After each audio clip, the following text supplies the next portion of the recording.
Nifty fifty 9:15 पे open हुई। Open होने के बाद निफ्टी की फर्स्ट कैंडल का हमने हाई लो मार्क किया।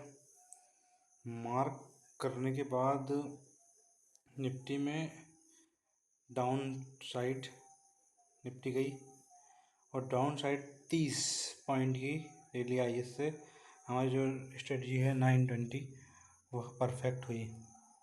नहीं, हमने हमारे को 30 पॉइंट का प्रॉफिट दिया। उसके बाद डोजी कैंडल बनी। डोजी कैंडल बनने के बाद डोजी कैंडल बनी सपोर्ट पे, लेकिन उसने वर्क नहीं किया, वो अपसाइड ही गई। उसके बाद मार्केट 9:40 से लगभग 10:30 तक एक रेंज में कंसोलिडेट करते रहा। और कंसोलिडेट करने का ये रहा कि मार्केट में सेलर एंड बायर दोनों हावी रहे।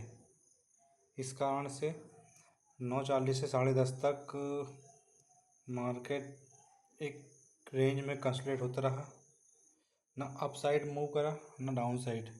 उसके बाद 10:30 के बाद डोजी कैंडल बनी पिन बार से, उसका शेडो बड़ा था, तो वह समझो 10:35 से 10:45 ने 15 मिनट तक 10-15 मिनट तक डाउन ट्रेंड में आया। और डाउन ट्रेंड में आने के बाद वहाँ 10:45 पे एक डोजी कैंडल बनाया सपोर्ट पे। डोजी कैंडल बनी सपोर्ट पे, उनने समझो 8 से 10 दिन का सपोर्ट को ब्रेक नहीं किया।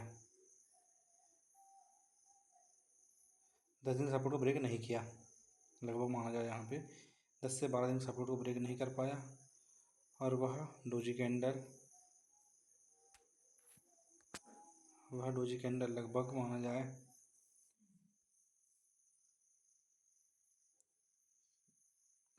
डाउन साइड ना आने की वजह है अप साइड गई। अप साइड लगभग उसका मूवमेंट वही माना जाए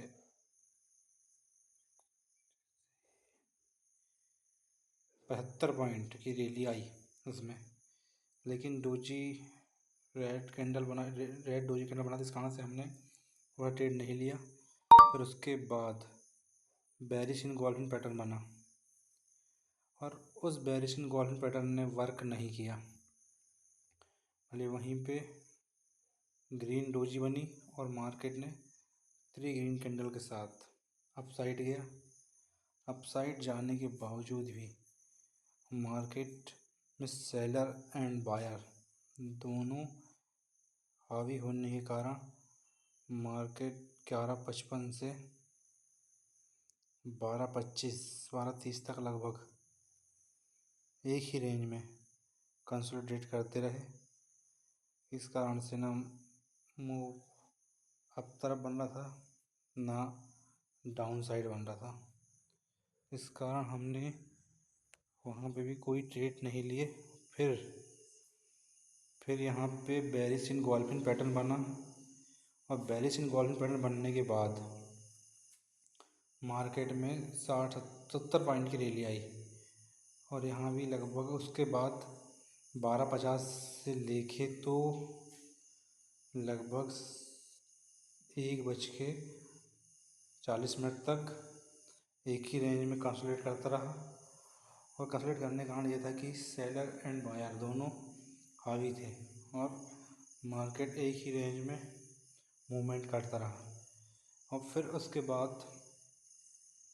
बाद लगभग 1:30 बजे red and green candle candle बनी और वह डाउन ट्रेंड भी नहीं गया, अप साइड भी नहीं गया।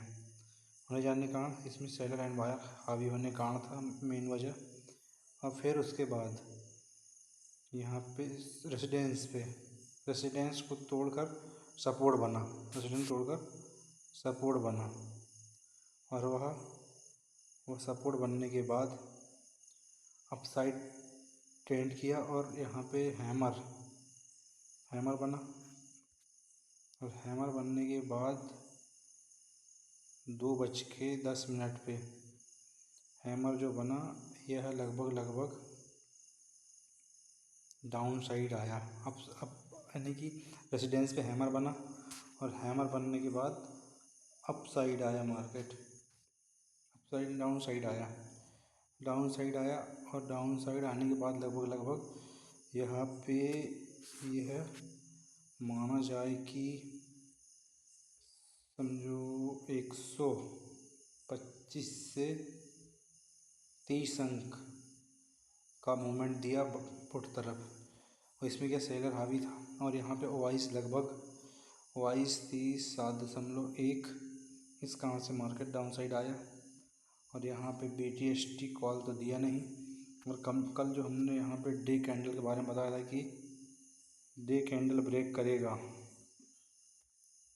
यानी कि जो कल ये कैंडल रेड कैंडल बनी थी, रेड कैंडल को ब्रेक करेगा तो ही मार्केट डाउन साइड आ जाएगा, नहीं तो अप साइड जाएगा। तो मार्केट में रेड कैंडल को ब्रेक नहीं किया और उसने डोजी कैंडल बनाया और वह अप साइड मूवमेंट दिया उसने, यानी डे कैंडल से क्लियर हो गया कि मार्केट डाउन ट्रेंड में नहीं था।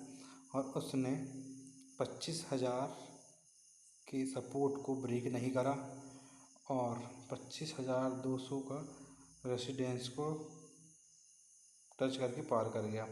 और डे कैंडल में क्लियर हो गया कि डोजी कैंडल बनी। डोजी कैंडल बनने का कारण ये है कि यहाँ पे सेलर एंड बायर दोनों हावी रहे होंगे, इस कारण से डोजी कैंडल बनी, नहीं तो कभी ये डोजी कैंडल नहीं बनती। तो क्लियर था कि एक तो बायर हावी होता है या सेलर, इसका मतलब क्लियर है कि यहाँ पे सेलर ना एंड बायर दोनों हावी नहीं हुए, इसलिए डोजी कैंडल बनी है। और डे कैंडल से क्लियर हो गया कि मार्केट किस कारण से डोजी कैंडल बनाया है। जैसे यहाँ पे अभी मार्केट बेरिश